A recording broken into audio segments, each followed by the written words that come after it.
Hello, আসসালামু আলাইকুম। আপনাদের সাথে আজকে আমি শেয়ার করব মুইত্তা পিঠা।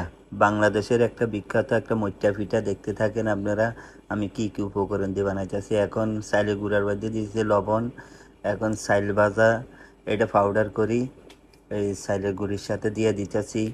আপনারা দেখতে থাকেন আমি কি কি উপকরণ দিয়ে বানাইতেছি এই মুইত্তা পিঠা। এটা শীতকালে সবাই সব সময় বানাই থাকে। এখন দিয়ে দিচ্ছি গরম পানি। আপনারা দেখতে থাকেন আমি কি কি কোন প্রসেসে বানাইতেছি মুইত্তা পিঠা। এটা একটা বিখ্যাত একটা বাংলাদেশের ভিতরে সুস্বাদু একটা খানা মুইত্তা পিঠা। এটা সকালবেলা দেখেন আমি কলা দিয়ে দিতেছি। কলা বালা করি একদম ছোট ছোট করি, একদম একদম নরম করে দিয়ে দিতেছি। এখন দিয়ে দিব নারকেল।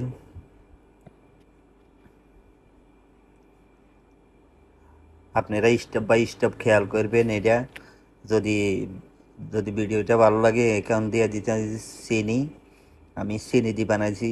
এখন অনেকজনে গুড় দিয়ে বানায়। দেখেন আপনারা আমার কি সুন্দর একটা মুইত্তা পিঠা আমি তৈরি করে লেছি। এখন দেখেন আমি গোল করিয়ে লেগেছি মুইত্তা পিঠা। এই মুইত্তা পিঠার আসল রহস্য হয়েছে মুডের ভিতরে বানাইতে হবে। এটার নামে মুইত্তা পিঠা।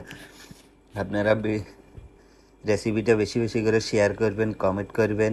যদি ভালো লাগে ভিডিওটা শেয়ার করবেন, সাবস্ক্রাইব করে আমার পাশে থাকবেন। আপনারা এইভাবে ঘরে বানাইবেন, একদম ইজি বানাইতে পারবেন সবাই ইনশাআল্লাহ। সবাই দেখেন আমার মুইত্তা পিঠা দেখতে থাকেন। এগুলো মুড়ে যে আঙ্গুলের দাগটি এটার নামে মুইত্তা পিঠা। এখন আমি দেখেন এখন আমার হয়ে গেছে 20 থেকে 25 মিনিটের ভিতরে এটা হয়ে যায়। দেখতে থাকেন ইনশাআল্লাহ সবার কাছে ভালো লাগবে। সকাল বিকাল আপনারা এগুলা খাইবেন ইনশাআল্লাহ সবার কাছে ভালো লাগবে। দেখতে থাকেন ইনশাআল্লাহ সবাই ভালো থাকবেন।